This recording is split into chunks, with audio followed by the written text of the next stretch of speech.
For me, even when I don't know them, as soon as they say Matembe, they put the right music. But anyway, now you can see. Very good at taste. Where is she going? Okay, our queen, Anna.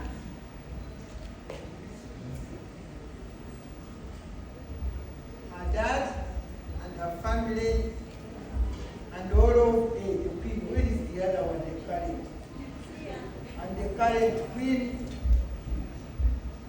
and all of you distinguished friends. They told me this what do you call this thing?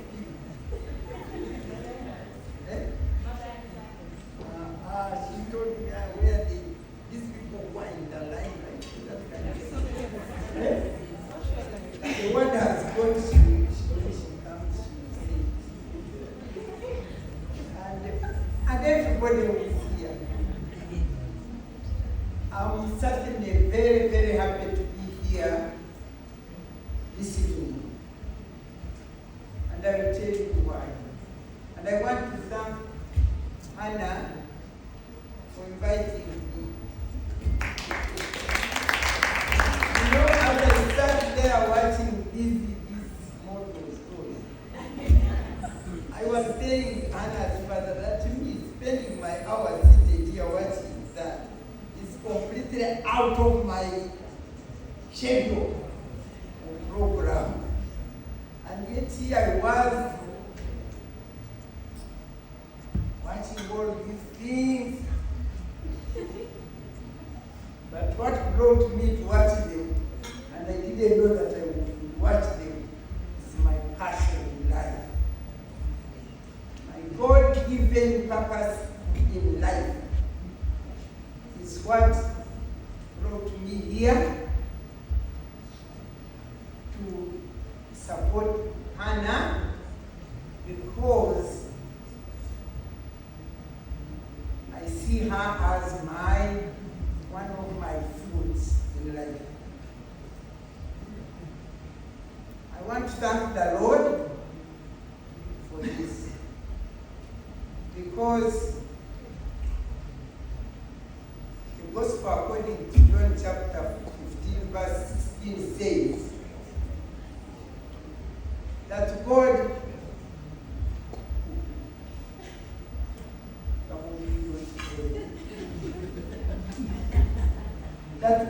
chose me, now I put me.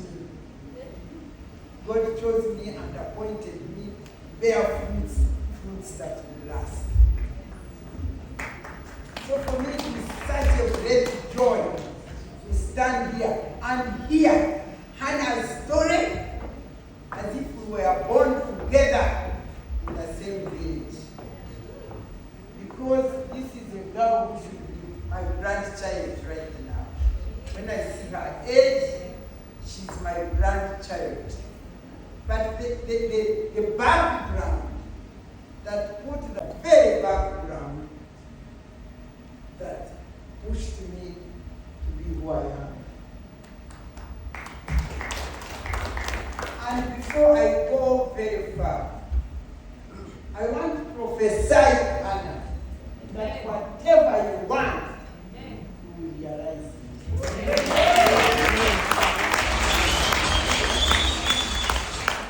Because my lived experience proves that the passion that you have for what you want to do, that makes what you want to do God's purpose for your life, will make you realize what you want to realize.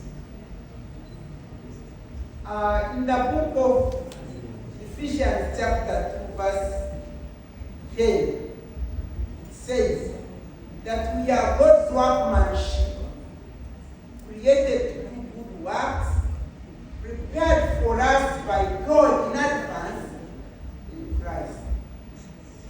So that means, Hannah here, God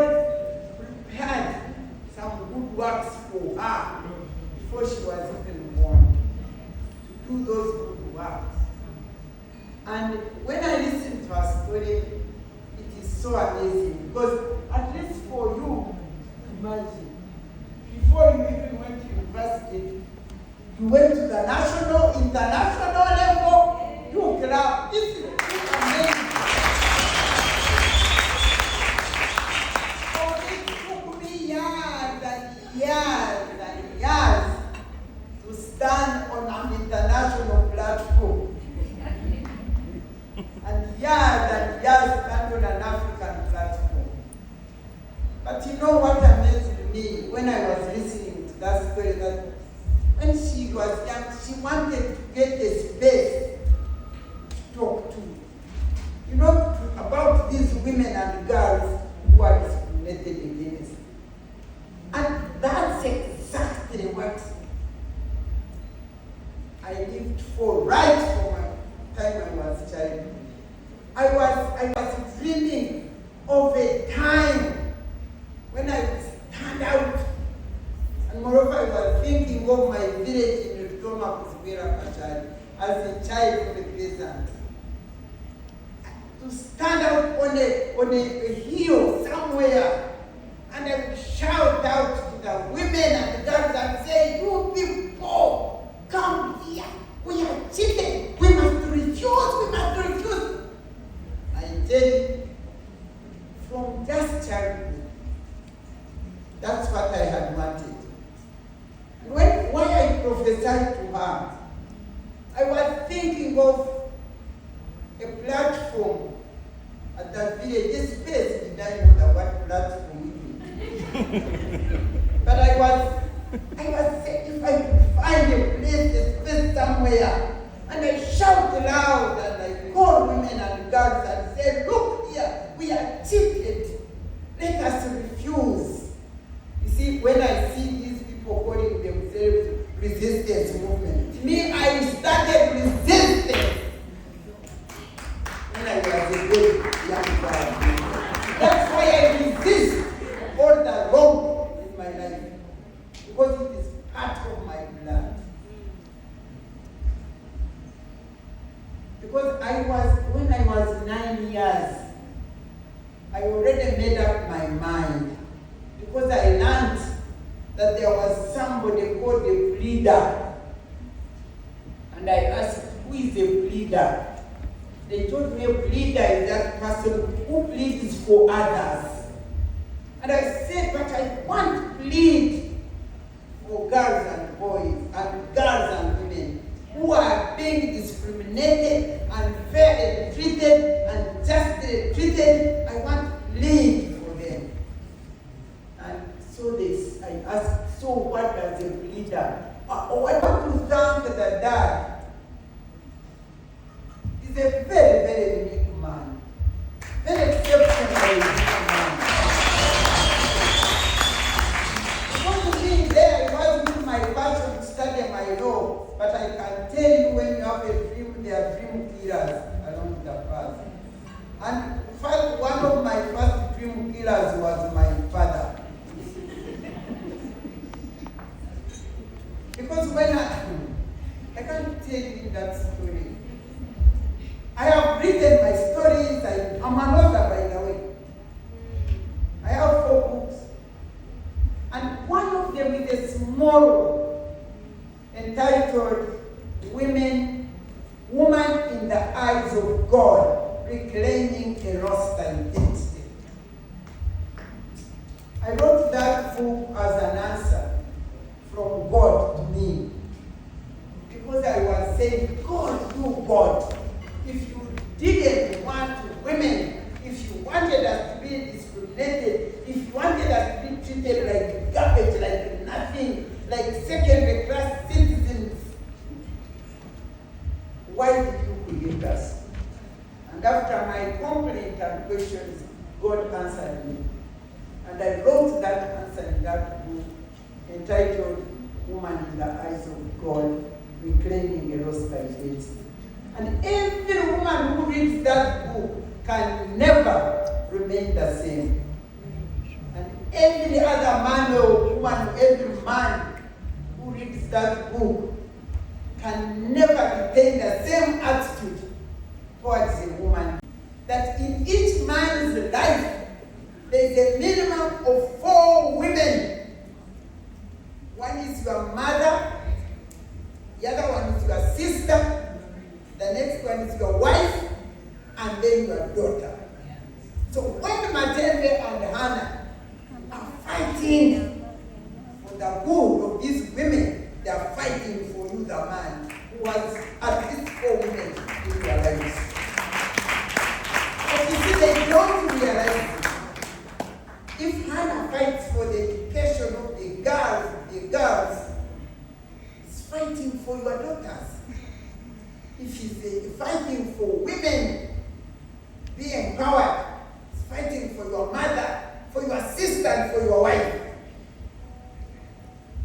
But people don't understand that. These days, I really say I don't know what I can do. I don't know what I can do to make everybody, both man and woman, understand the value and the importance of a woman to humanity. I don't know what I can do. Because sure, God himself who created us was able to know that a man without a woman, he is helpless. He can't do what God wanted him to do.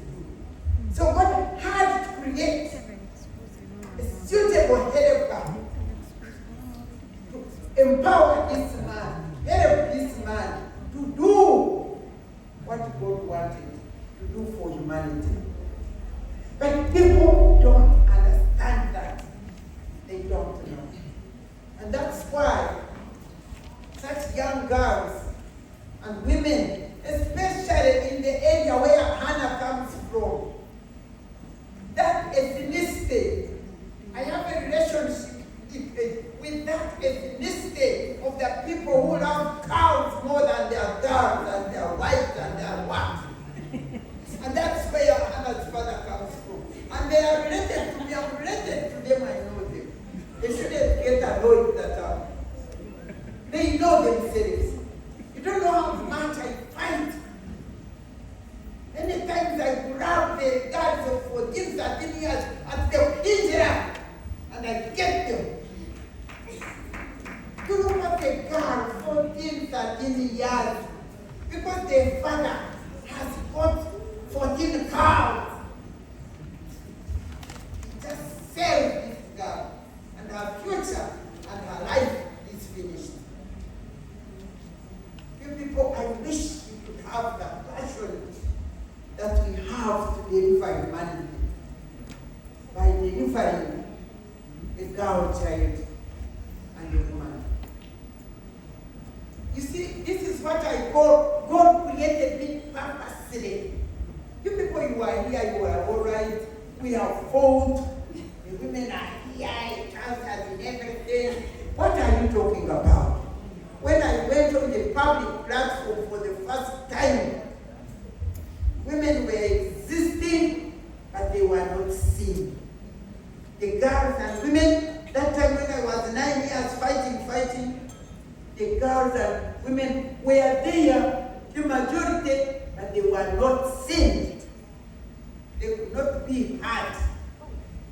If you have a woman, a girl that is calling all of you people to be here to listen to, it was never there.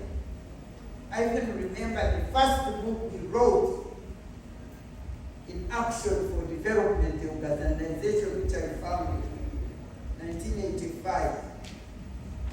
We called the book Visible at Last.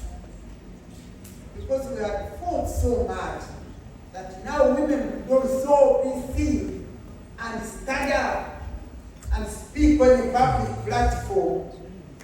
By that time, I went on the public platform. The women were doing only 3 things. When a minister or a guest of honor, of course all of them were men. When she would come on a podium like this, or she's coming to visit in an area, There's a group of women whose role would be to prepare the tables clean and make sure that the tables are very good and the chairs are very good. And then the other women would be for cooking the food. The others would be for serving it to these important men at the high table. The next group of women was to dance for those guests. And the other group was to dance in the evening in the main sexual peace. That's what it was. And it was killing me. It was killing me. Usually they say I oppose the government. They say I oppose. Of course I refuse the doing wrong. I refuse it, I resist it. But I can never fail to stand up and thank President Museveni and all those people who fought to bring the original national resistance government. Don't talk to me of second Museveni. You know, in our first Museveni, the wonderful time that really rose up women, they became visible. And we made the radio where we called it Mama FM, and then when I was launching it, I said, old but last. Women old but last. And then when we wrote the book in Forum for Women in Democracy, we entitled it, The Rising Tide. If you've ever seen an ocean, when the tides rises in the ocean and reaches here and it rolls. When we published that book and I gave my speech, I said that the next publication by women of Uganda will be entitled The Waving, the Roaring Wave. But unfortunately, the wave never rolled. That's why a person like Anna is still struggling with the people in Akaseke, where women, girls are being sold for 14 cows, 15 cows when they are 12 years ago, and married these elderly men, and at times being sexually abused by their fathers-in-law. That's what happens. That's what happens. If the tide had rolled, you know, how many of you have ever seen oceans? See what Nakasi. When the tide in the ocean, you know, it's right me, I used to swim in the ocean. There in the Indian Ocean and so. Yes, I swim in the ocean. I swim, but these days I don't travel a lot. But Pacific Ocean, Indian Ocean, there, only West Africa, those continents going in West Africa. When the tide it comes like this, in fact you go in it. When it comes like this, you go under it and go and swim. But you see, it will rise, there's like this. Here you have the, so you don't have time. It rises like this. When it reaches that, then it rolls over. When it rolls over, that's why you see the beach reaches with sand.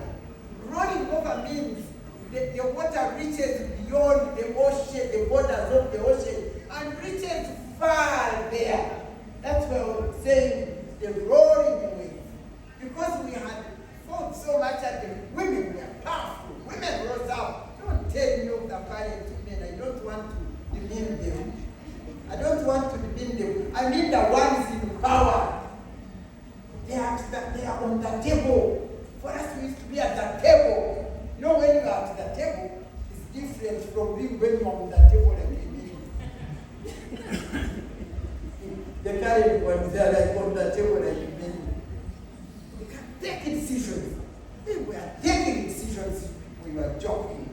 Even up to now, by now, if you come and report a case to Matembe, and I rise and go, wherever I reach, they must give me audience and I must handle what I want to handle.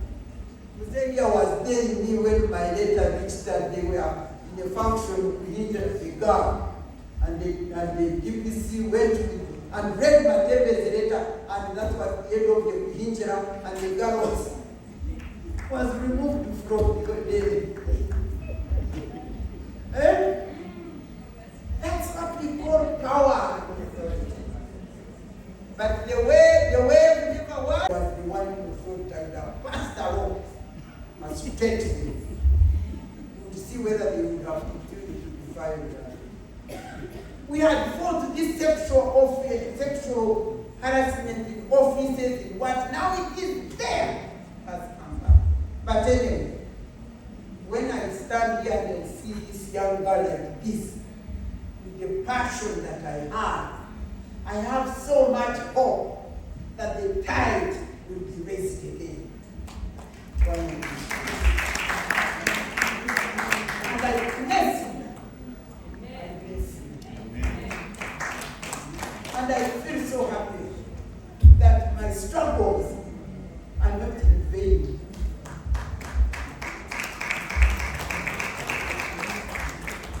And I appeal to all of you girls. Don't just get education and so you are well and so you are good and it ends there. It is so painful when I see women, they are there in the authorities everywhere. But you see more pregnancies, more violence. Today I have decided that I will stay at home and go to go anyway in the house. And you see what the person does. I came to learn about this girl's function. When she ran, I think it was like 2 o'clock or what. And she said, honestly, I've been looking for you. And I said, what are you talking about? And she said, tell me, what is this nonsense? And then when she sent what she does, I have to rise up. Because I said, oh my God, how you have given me a grandchild in my life who will run with my passion. And I believe that since God made me who I wanted to be, He will make her what she wants. Because I was telling you 9 years when I wanted to study law. And my story is long, I didn't want to take you into that, but what makes me want to study law was my personally lived experience of discrimination. We were poor in the home, but every time we don't have fees, my fees, the boy, my brother's fees would come quickly, and then I would spend like 2 weeks at home, not going to school. And when my mother would go to the market, that means me, I would stay at home, take care of the children, but my brother would go to school. And you know, as a little child, I was saying, but why? Why me? And in the meantime, my mother was a mother's union leader, and I could see women coming, sit under the tree, and they are telling us stories, and they don't cry. You know, what is this? What is this? Because they were being beaten, and my mother also faced it. And so when I was saying, what is this, why all this? They told me, but those are women. Women are treated like that. Oh my God. I said, they are treated like that. They are not human beings in their own right. I want to plead for them. And imagine, this boy who was getting fees all the time and doing well all the time, come to exams, he repeatedly failed P6. And I found him in P6. And we went to P7 together. And I passed with grade 1. You go to grade 2, by those days, you are grade 2, there are no schools got to be.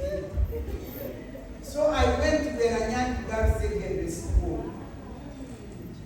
And when he repeated that, when I was in senior 2, and he repeated, and he passed to go senior 1, guess what?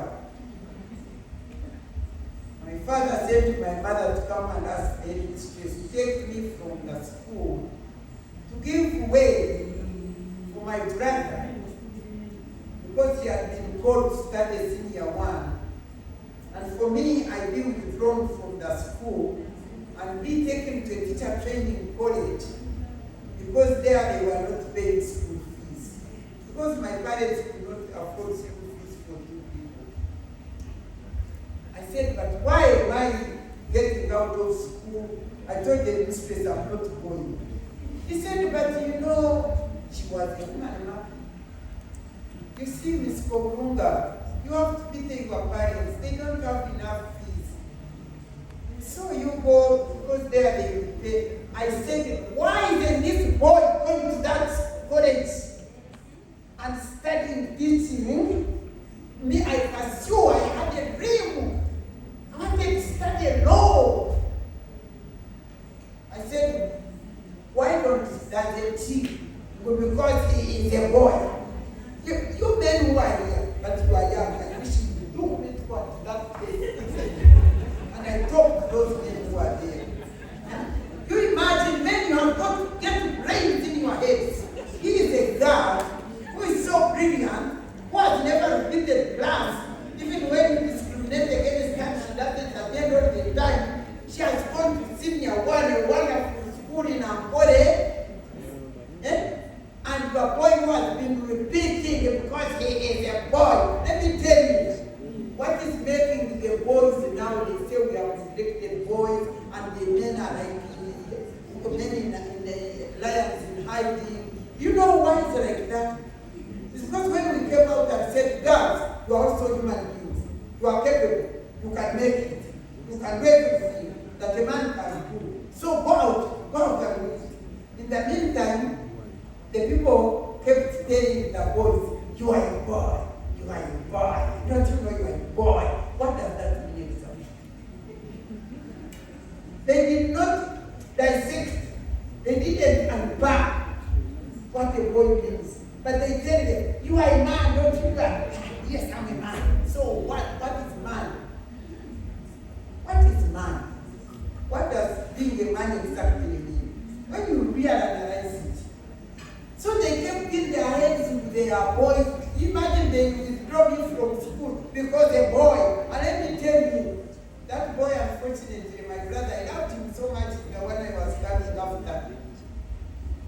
Where to cut the story short, I refused. I told my mother, I asked her mistress, I hear there is bursary somewhere. Remember, I was 14 years. And I said, she said, the headmistress said that this education officer, you can sit down and do a bar. You can stand with me all the time. And I wonder why they called me. I don't know when I'm finishing my story.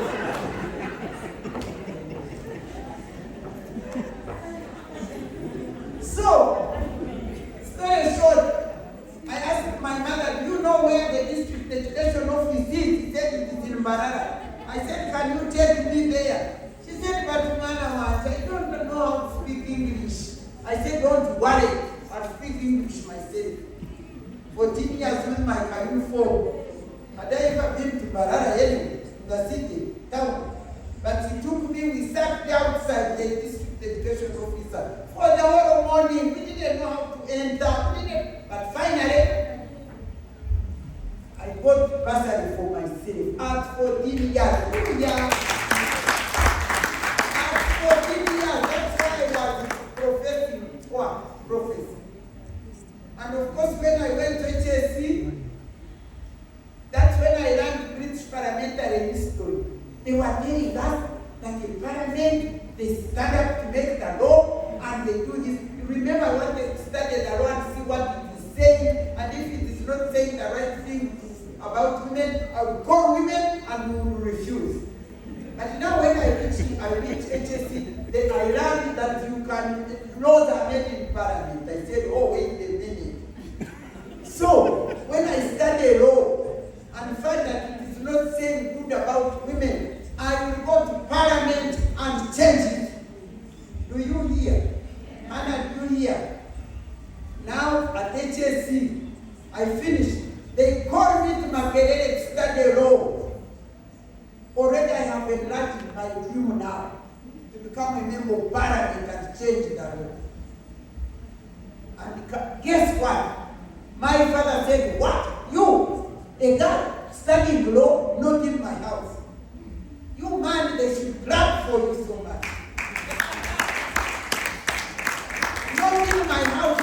You have to study nursing. That was the thing that time.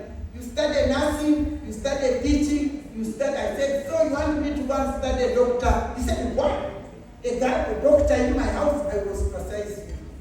You know what I said? I said, this man, let him ostracize me, because after all, he did this. So when he chases me, when I make my money, he will not come to use my money, because he will have chased me away. But I did it humbly. I said, you go and tell the headmaster at Makerere, you are telling him no chancellor or vice chancellor.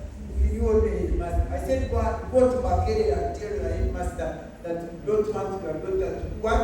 To study law. But did he know where Makerere was? And this time it was against my passion. I did not accompany him like I accompanied my mother to read my birthday. So the man couldn't go to Makerere, and so incidentally, I studied my law. As I thought, I wanted to study law and see what it is saying, and then I would go and change it. Little did I know that actually I would end up with a doctorate of laws. First degree, second degree, third degree.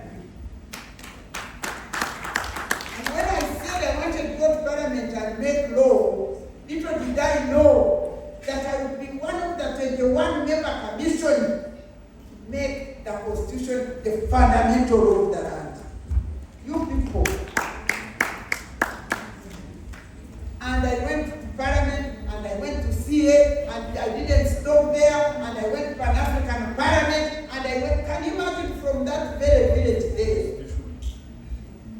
And I had wanted to call people at the village in Tom and talk to them. Little did I know that I would call them, talk to them at the national level, talk to them at the regional level, talk to them at the international level. Hannah, stick to your passion. And most important, know the Lord. God who gave you a purpose in life, He will ensure that it will be realized. I want to tell you that it is now 19 years since I have been out of any office anywhere. Because when I disagreed with the president about issues of integrity, I was his minister for ethics and integrity, responsible for fighting corruption and building ethics in public office. And he wanted to change the constitution and remove the term limit, presidential term limit. And I told you, I'm your minister, for integrity. And manipulating our constitution is also corruption, and I'm not going to allow it. And he said, who are you? Get out of here. I got out of there. But am I not here? And I got out of there with no pension, with no gratuity, with nothing. Having spearheaded the battle for gender equality and women's empowerment for my good 20 years, and having made such an impact that can never be forgotten in this country, by the grace of God. He said, get out of here. And I'm sure he's really, whatever he does, as I say it loud, he's really missing me. He does. He knows what I was doing, and his wife knows. They know. But since that time, I'm here. I fell into the hands of God, and God has sustained me. And I tell you, if they ask any of you, when I went to Parliament, we were 39 women. First Parliament. I do not think any of you knows the name of any of those. Probably Honorable Kadaga, because for her she has never left. She remained all throughout. So know you know her. But I can assure you, when she and I are walking on the streets, even in Nakase for what, there people will know, oh, this is Matembe. I can assure you. Because of the battle, because of the passion, because God created me to fight against inequality, injustice, and unfairness. And you know, justice and righteousness is the throne of God. So when you are fighting for that, God fights with you. People say, look at that woman, she doesn't fear, she says everything. Yes, I speak that truth, and God holds me in his hand for speaking that truth. And he sustains me. And that's what I want to tell you people. Have you known your purpose in life? Because if you are following it, God holds you and he will never let you down. Now, having told you that history of mine and how I was able to realize my dream to the maximum, nothing was left behind. Have you heard Hannah? You just get that dream, get that vision. Let me tell you, Maxwell says that a person's courage to realize her vision does not depend on position. It depends on her passion. 19 years I have held no position at all, but I can assure you I am still running with my vision, with the same passion to fight against inequalities, injustice, and unfairness. And I will continue to do that. And so I want to appeal to everybody out there. Please, the girl child and the women need to be delivered from the discrimination, from the cultural and customary bondages, from the religious bondages, from discriminatory and unfair and inadequate law promoting them, and from poverty. From poverty. There are those 5 factors: customs and culture, discriminatory and inadequate law, religious misinterpretation and application. What is this other one? Poverty. There's another one.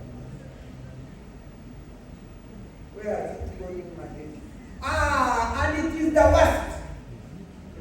Ignorance. Ignorance is number 1. Ignorance of the society, men and women, about the value and importance of a woman to humanity. That is the main. Men and women both don't know the value and the importance of a woman to humankind.